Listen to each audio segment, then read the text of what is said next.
Dear student, आज हम जनन की विशिष्ट विधियों के बारे में पढ़ेंगे। आवर्त बीजीय पाठकों में जनन की कुछ विशिष्ट विधियां हैं। उनमें हमारी पहली विधि है असंग जनन। असंग जनन जिसे हम एपोमिक्सिस कहते हैं। असंग जनन की खोज 1908 में असंग जनन की खोज 1908 में विंकलर ने की थी। विंकलर एक साइंटिस्ट थे जिन्होंने सबसे पहले असंग जनन की खोज की थी। असंग जनन को एपोमिक्सिस कहते हैं अंग्रेजी में। एपोमिक्सिस। एपोमिक्सिस जो शब्द है ये दो शब्दों से मिलकर के बना है, जिसमें एपो का अर्थ होता है बिना व मिक्सिस का अर्थ होता है मिश्रण, अर्थात बिना मिश्रण। यहां पर मिश्रण से हमारा आशय है संलयन, या इसे हम निषेचन भी कह सकते हैं। असंग जनन की खोज 1908 में विंकलर ने की है। असंग जनन एपोमिक्सिस शब्द दो शब्दों से मिलकर के बना है, एपो और मिक्सिस, जिसमें एपो का अर्थ होता है बिना और मिक्सिस का अर्थ होता है मिश्रण, अर्थात निषेचन। असंग जनन किसे कहते हैं? बिना निषेचन के, बिना निषेचन के भ्रूण बनने की प्रक्रिया, भ्रूण बनने की प्रक्रिया असंग जनन कहलाती है। आपको ध्यान रखना है, ये जो डेफिनेशन है बोर्ड एग्जाम के लिए बहुत ही इंपॉर्टेंट है। असंग जनन किसे कहते हैं? बिना निषेचन के भ्रूण बनने की प्रक्रिया को असंग जनन कहते हैं। या फिर हम इसकी डेफिनेशन दें विंकलर के अनुसार, तो विंकलर क्या कहते हैं? सामान्य लैंगिक जनन, सामान्य लैंगिक जनन का, सामान्य लैंगिक जनन का किसी ऐसी विधि द्वारा प्रतिस्थापन, किसी ऐसी विधि द्वारा प्रतिस्थापन जिसमें अर्धसूत्रण व निषेचन नहीं हो, उसे हम असंग जनन कहते हैं। देखिए, असंग जनन की दो डेफिनेशन हो गई। ये तो बिल्कुल सिंपल है कि बिना निषेचन के भ्रूण बनने की प्रक्रिया को असंग जनन कहते हैं। विंकलर के अनुसार क्या है? सामान्य लैंगिक जनन का किसी ऐसी विधि द्वारा प्रतिस्थापन जिसमें अर्धसूत्रण व निषेचन नहीं हो, असंग जनन कहलाता है। असंग जनन प्राय 3 प्रकार का होता है। इस डेफिनेशन के अनुसार, इस डेफिनेशन के अनुसार 3 प्रकार का। वैसे ही देखते हैं कि अलग अलग राइटरों के अनुसार असंग जनन को अलग अलग प्रकारों में बांट दिया है। हमारे राजस्थान के एक साइंटिस्ट थे प्रोफेसर पंचानन माहेश्वरी, उनके अनुसार असंग जनन को 3 भागों में बांटा गया है। हमारी राजस्थान बोर्ड की बुक कहती है उसके अनुसार 4 प्रकार हैं। तो यहां पर हम देखते हैं कि इस डेफिनेशन के बेस पर एक तरीका और है, वो क्या है कि असंगजन 2 प्रकार का होता है। एक तो होता है बीजाणुद्भिद, बीजाणुद्भिद असंगजनन, बीजाणुद्भिद असंगजनन। और दूसरा है युग्मकोद्भिद असंगजनन। देखो इनमें अंतर क्या है। बीजाणुद्भिद असंगजनन, इस प्रकार का जो असंगजनन होता है इसमें जो भ्रूण डेवलप होता है वह द्विगुणित होता है, अर्थात द्विगुणित कोशिका से ही द्विगुणित भ्रूण का विकास होता है। जबकि युग्मकोद्भिद प्रकार का असंगजनन होता है इसमें अगुणित कोशिका से अगुणित भ्रूण का विकास होता है। बीजाणुद्भिद असंगजनन किसे कहते हैं? बीजाणुद्भिद असंगजनन उसे कहते हैं असंगजनन की वह विधि जिसमें भ्रूण कोश के अलावा, ध्यान रखना है आपको, भ्रूण कोश के अलावा अध्यावरण की कोशिका से या फिर बीजांडकाय की कोशिका से, भ्रूण कोश के अलावा एक तो अध्यावरण होता है और एक बीजांडकाय होता है। तो इनसे जब भ्रूण का विकास होता है तो उसे बीजाणुद्भिद असंगजनन कहते हैं। इसको हम एक सही रूप में देखें तो देखो असंगजनन को हम बार बार कंफ्यूज होते हैं। इसमें हमें अच्छी तरह से ध्यान रखना है कि बीजांड की जो संरचना होती है उसमें भ्रूणकोश भी होता है, अध्यावरण भी होता है, बीजांडकाय भी होती है। तो असंगजनन 2 प्रकार का है। एक तो है हमारा बीजाणुद्भिद, बीजाणुद्भिद असंगजनन, असंगजनन। तो देखो आपको पहले ये तो एक बात तो ये ध्यान रखनी है कि बीजाणुद्भिद असंगजनन होता है उसमें 2n कोशिका से, द्विगुणित कोशिका से द्विगुणित भ्रूण का विकास होता है। इसमें 2n जो कोशिका होती है वह कोशिका अध्यावरण की हो सकती है, बीजांड का जो अध्यावरण होता है उसकी हो सकती है, या फिर बीजांडकाय की हो सकती है, बीजांडकाय की। मतलब बीजाणुद्भिद असंगजनन क्या है? असंगजनन की वह विधि जिसमें भ्रूण कोश के अलावा बीजांडकाय या अध्यावरण की किसी द्विगुणित कोशिका से द्विगुणित भ्रूण बनने की प्रक्रिया को बीजाणुद्भिद असंगजनन कहते हैं। बीजाणुद्भिद असंगजनन है इसमें निषेचन की घटना नहीं होती है, अर्धसूत्रण की घटना नहीं होती है, और मेन बात इसमें यह है कि इसमें जो भ्रूण होता है वह द्विगुणित होता है। दूसरा है हमारा युग्मकोद्भिद असंगजनन। युग्मकोद्भिद असंगजनन, युग्मकोद्भिद असंगजनन क्या है? इसमें क्या होता है कि जो भ्रूण कोश है, भ्रूण कोश की किसी कोशिका के द्वारा, भ्रूण कोश की किसी अगुणित,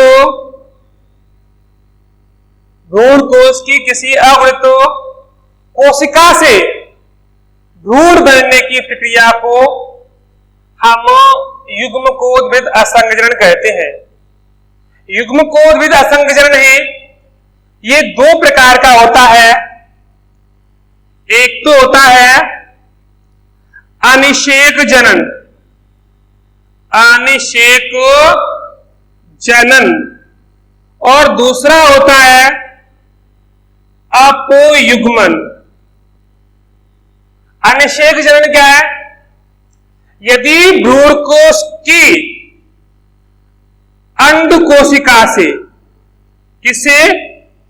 अंड कोशिका से भ्रूण का विकास होता है तो उसे हम अनिषेक जनन कहते हैं। अनिषेक जनन बिना निषेचन के अंड कोशिका से, अंडाणु से नवीन संतति का मतलब भ्रूण का विकास होता है तो उसे हम अनिषेक जनन कहते हैं। अपयुग्मन में क्या है?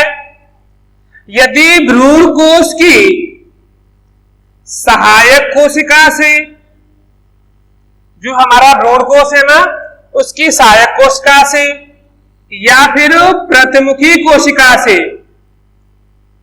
प्रतिमुखी कोशिका से भ्रूण का विकास होता है तो उसे हम अपयुग्मन कहते हैं। ज्यादा कन्फ्यूज होने की जरूरत नहीं है इसमें बिल्कुल भी, क्योंकि विंगलर ने जो डेफिनेशन दी है उसके आधार पर इसको हम दो भागों में मार देते हैं, बीजाणुविद असंग जनन और युग्मकोद्भिद असंग जनन। इसमें ध्यान रखना है आपको कि 2n कोशिका से 2n भ्रूण का विकास होता है। इसमें आपको ध्यान रखना है कि n कोशिका से n भ्रूण का मतलब आवृत हैप्लॉइड कोशिका से आवृत हैप्लॉइड भ्रूण का विकास होता है। इसमें भ्रूण का विकास हो रहा है अध्यावरण से या बीजांडकाय से, या तो अध्यावणी कोशिका से या बीजांडकाय की कोशिका से, और इसमें भ्रूण का विकास हो रहा है भ्रूण कोश की आवृत कोशिका से। यदि उसमें भ्रूण कोश की एक सेल से भ्रूण का विकास हो रहा है बिना निषेचन की तो उसे हम बोलेंगे अनिषेक जनन, और यदि भ्रूण कोश की सहायक कोशिका या प्रतिमुखी कोशिका से भ्रूण का विकास हो रहा है तो उसे हम बोलेंगे अपयुग्मन। अब देखो हम यहां पर चर्चा करते हैं कि पंचानन माहेश्वरी के अनुसार भारतीय पादप भ्रौणिकी के जनक, भारतीय पादप भ्रौणिकी के जनक है पंचानन माहेश्वरी, प्रोफेसर पंचानन माहेश्वरी, प्रोफेसर पंचानन माहेश्वरी हैं। कुछ बुक तो ये कहती हैं कि प्रोफेसर पंचानन माहेश्वरी के अनुसार असंग जनन 3 प्रकार का होता है, लेकिन हमारी जो बुक्स है राजस्थान बोर्ड वाली वो बता रही है 4 प्रकार की होती है। बड़े कंफ्यूजन आता है, लेकिन ध्यान रखना आपको 3 ही प्रकार होती है एक्चुअली में। तो प्रोफेसर पंचानन माहेश्वरी के अनुसार असंग जनन होता है 3 प्रकार का, लेकिन बुक के साथ से लेके चल रही है। तो इसमें पहला होता है अनावर्ती असंग जनन, अनावर्ती असंग जनन, और दूसरा होता है आवर्ती असंग जनन, इसको हम पुनरावर्ती संगनी बोल देती है। तीसरा है अपस्थानिक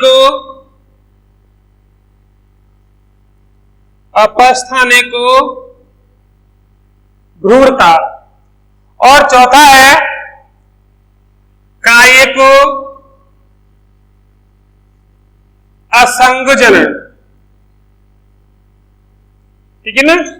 सबसे पहले हम अनावर्ती संगणन की, अभी हमने युग्मकोद्भिद संगणन देखा था, बिल्कुल सेम वही है, कोई अंतर नहीं है। अनावर्ती संगणन किसे कहती है? या तो ये बोल दो कि असंगजन की वह विधि जिसमें आवर्त भ्रूण का विकास होता है उसे हम अनावर्ती असंगजन कहते हैं। अनावर्ती असंगजन के द्वारा अगुणित भ्रूण का विकास होता है। आवर्ती असंगजन है, इसमें द्विगुणित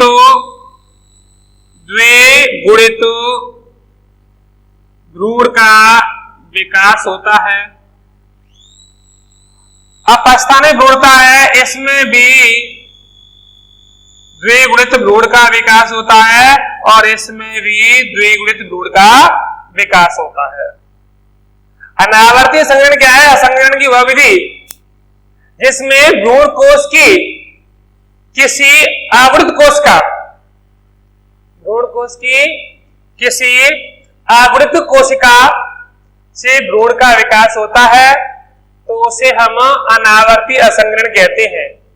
अनावर्तीय असंघनन में अच्छा ये भी है ना, ये हमारा दो प्रकार का होता है, वहां भी दो प्रकार का था, अनिषेक जनन और अपयुग्मन, लेकिन इस प्रकार में इनका नाम एक और जोड़ दिया है, अगुणित अनिषेक जनन, अगुणित अनिषेक जनन, और दूसरा है अगुणित अपयुग्मन। कोई अंतर नहीं है, बस लैंग्वेज का अंतर है। इसमें क्या होता है कि इसमें जो हमारा भ्रूण कोश होता है उसकी अंड कोशिका से, किसे? अंड कोशिका से भ्रूण का विकास होता है, तो अगुणित भ्रूण बनता है। और इसमें क्या होता है? इसमें या तो भ्रूण कोश की सहायक कोशिका होती है, बिल्कुल सेम है, और या फिर भ्रूण कोश की प्रतिमुखी कोशिका होती है। और इनसे जब भ्रूण का विकास होता है तो उसे हम अगुणित अपयुग्मन कहते हैं। सहायक कोशिका का निषेचन नहीं हो, प्रतिमुखी कोशिका का निषेचन नहीं हो और बगैर निषेचन के भ्रूण का विकास हो जाए तो उसे हम अगुणित अपयुग्मन कहते हैं। अब बात करते हैं हम आवर्तीय संघनन। आवर्तीय संघनन और अपस्थानिक भ्रूणता है, ये हमारे बीजाणु विधि के अंदर आती है। तो आवर्तीय संघनन में क्या है? आवर्तीय संघनन का अर्थ है असंघनन की वह विधि जिसमें द्विगुणित भ्रूण का विकास होता है। अब द्विगुणित भ्रूण का विकास होता है तो ये भ्रूण का विकास बीजांडकाय की कोशिका से हो सकता है, अध्यावरण की कोशिका से हो सकता है। अब ये भी हमारा है ना आवर्ती संघनन, ये भी दो प्रकार का है। एक तो है जनन अपवीयाणता, जनन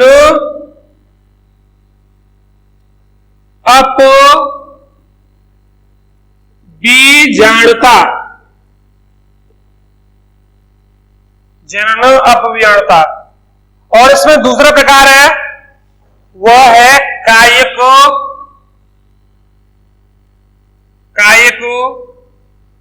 अपवीयाणता। अच्छी तरह समझना है, बार बार इसमें हम कंफ्यूज होते हैं बच्चे। जनन अपवीयाणता और कायिक अपवीयाणता। अब जनन अपवीयाणता में क्या होता है? जनन अपवीयाणता के अंदर क्या होता है कि जो प्रप्रसूतक कोशिका होती है, यदि प्रप्रसूतक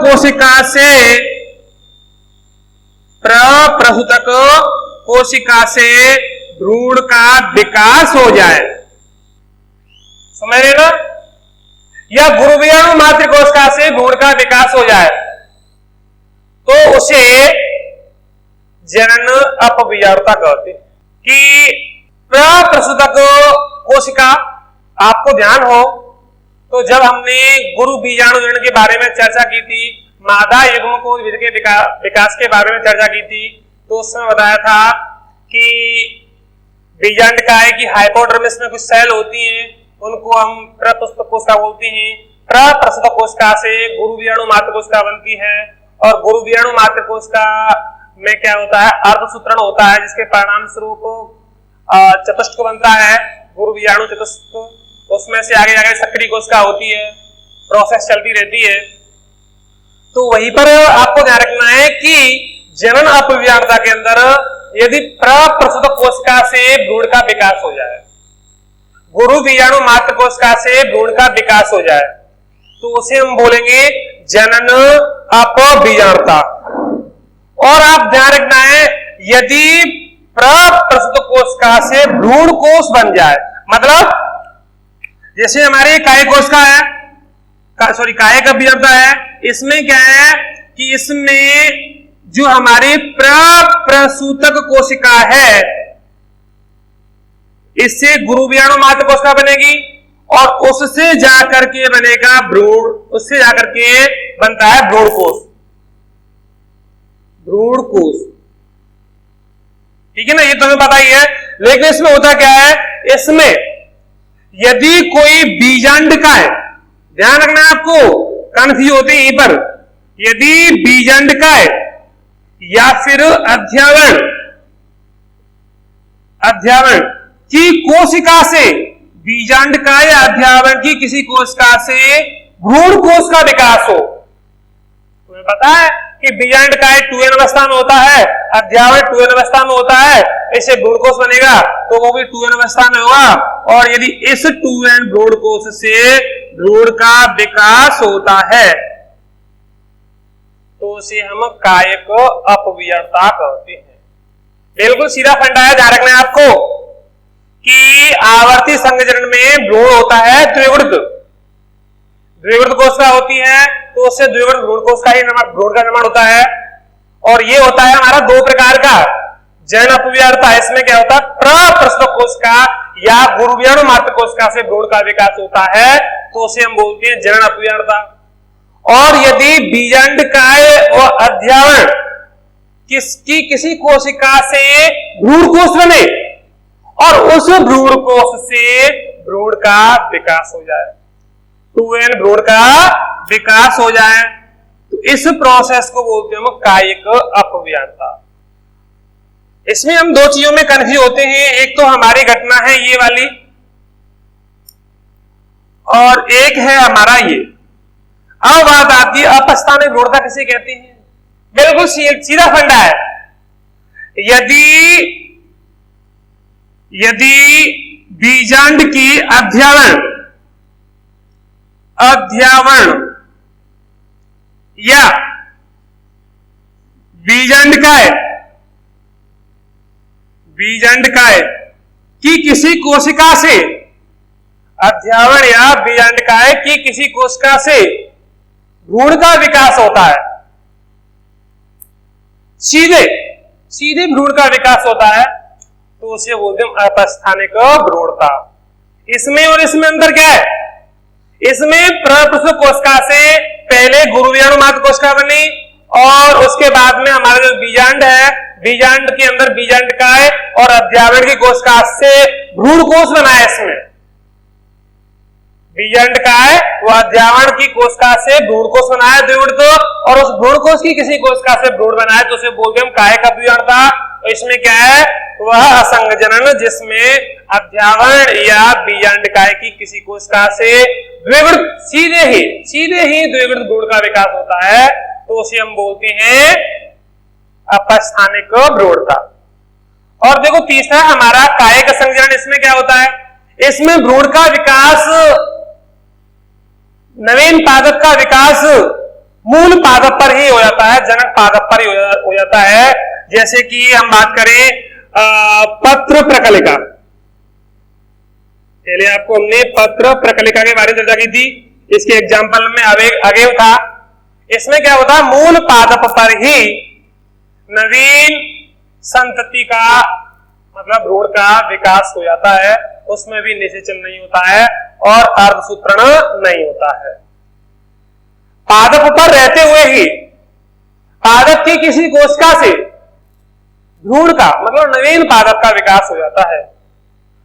इस प्रकार से हमारा असंजनन ये 4 प्रकार का था। राजस्थान बोर्ड की बुक के अनुसार वैसे हम तीनों पर फोकस करते हैं। अगले हम बात करते हैं कि असंजनन का महत्व क्या है। तो असंजनन का महत्व यह है कि एक तो असंजनन के द्वारा उत्पन्न संतति अपने जनक के समान होती है।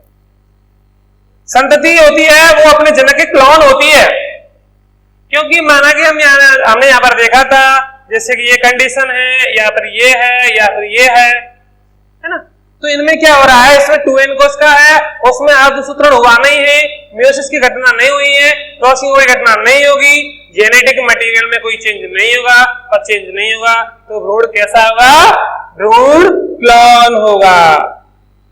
संतति कैसी होती है? प्लान होती है। अगली हम बात करते हैं कि असंगजन के द्वारा अच्छे लक्षणों वाले या वांछित गुणों वाले लक्षणों को लंबे समय तक संरक्षित करके रख सकते हैं। इसके द्वारा संकर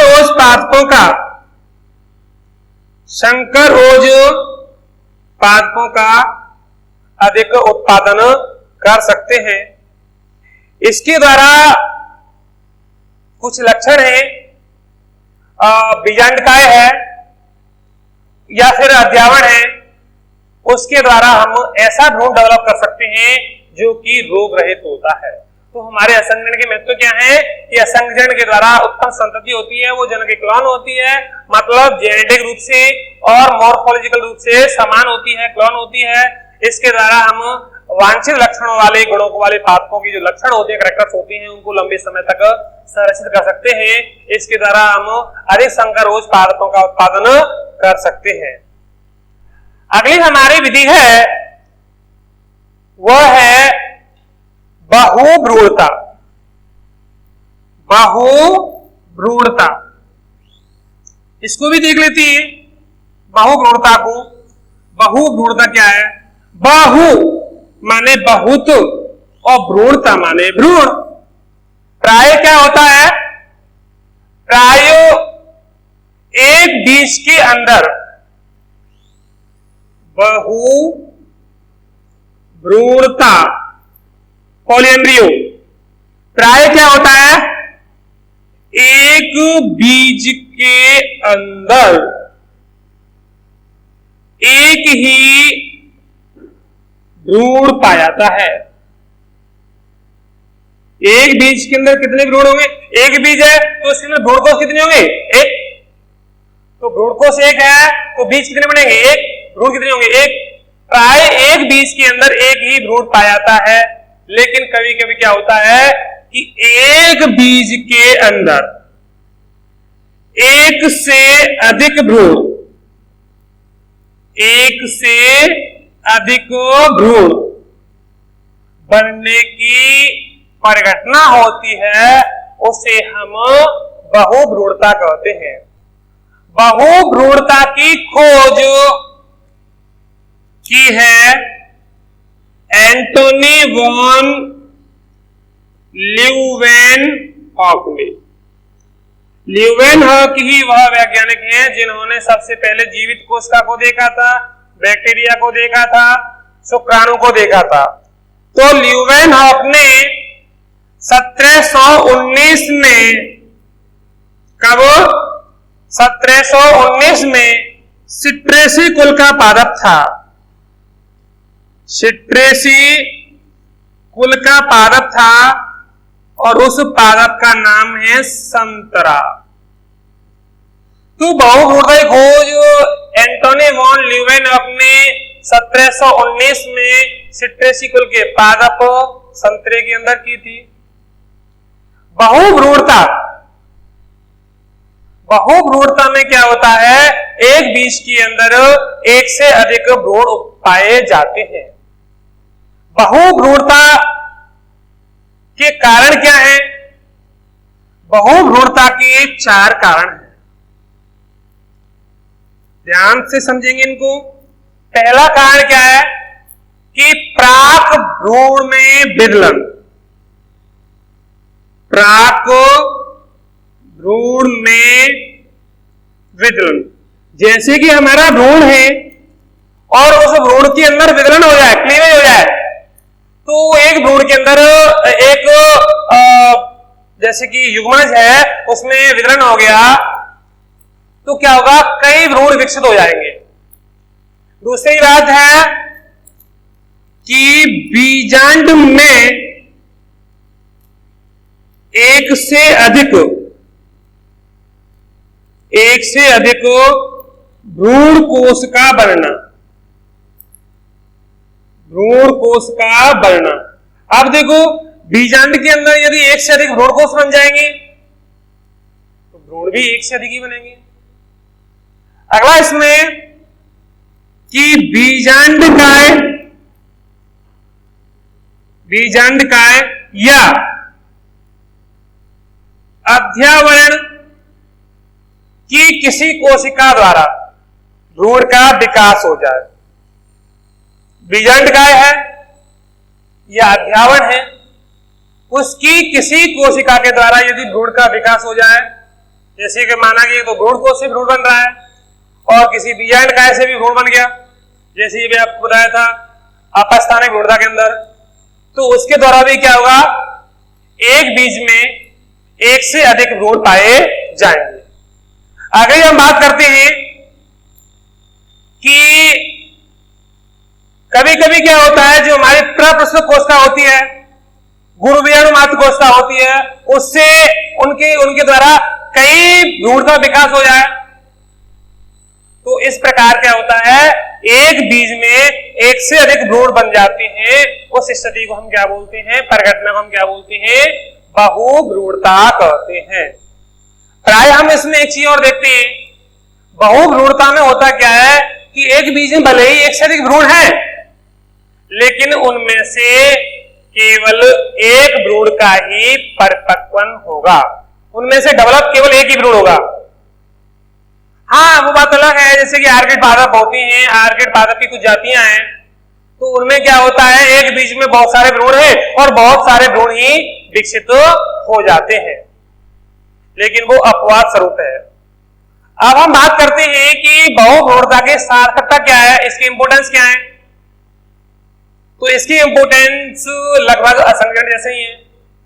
बहुभ्रूणता के द्वारा हम आगुणित संतति प्राप्त कर सकते हैं, और आगुणित संतति होती है, आगुणित सेल होती है, तो उस आगुणित सेल होती है, उसको यदि दो सेल को मिला करके या तीन सेल को मिला करके, उनके जीनोम को मिला करके कोल्चिशन के केमिकल के द्वारा हम उसका यूज बायोटेक्नोलॉजी के अंदर कर लेते हैं, एक नवीन संतति प्राप्त करने के लिए कर लेते हैं। इसके द्वारा हम रोग रहित भ्रूण का विकास कर सकते हैं। इस विधि के द्वारा जैसे बहुभ्रूणता है और उसके हम क्या करना, क्लोन करना चालू कर रहे हैं, कायग्रहण करना चालू कर रहे हैं, या फिर ऊतक संवर्धन करना चालू कर रहे हैं, तो बहुत सारे हम भ्रूण प्राप्त कर सकते हैं।